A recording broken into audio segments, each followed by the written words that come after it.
Ang mabuting balita mula sa langit sa araw na ito. Aleluya, aleluya! Ang anak ng tao'y dapat na itampok at itaas upang lahat ay maligtas. Aleluya, aleluya!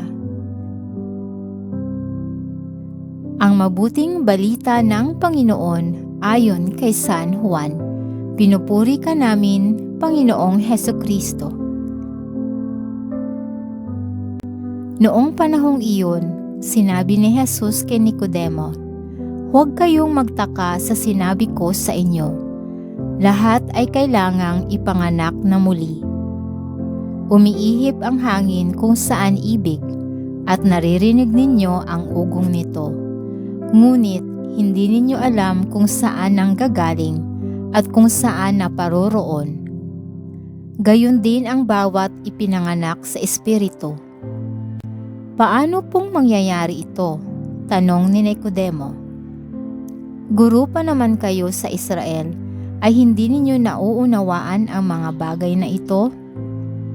Tandaan ninyo, ang aming nalalaman ang sinasabi namin, at ang aming nasaksihan ang pinatutuhanan namin. Ngunit hindi ninyo tinatanggap ang aming patotoo. Kung hindi ninyo pinaniniwalaan ang sinasabi ko tungkol sa mga bagay sa sanlibutang ito, paano ninyo paniniwalaan kung ang sabihin ko'y tungkol sa mga bagay sa langit? Walang umakyat sa langit kundi ang bumaba mula sa langit, ang Anak ng Tao.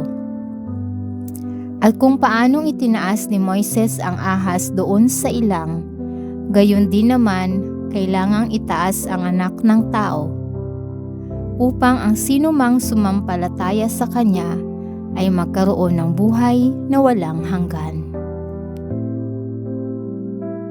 Ito ang mabuting balita ng ating kaligtasan. Papuri sa Diyos. Maraming salamat po sa inyong tulong na maipalaganap ang mabuting balita ng Poong Jesus sa lahat ng mga Pilipino sa buong mundo. Pagpalain nawa tayong lahat.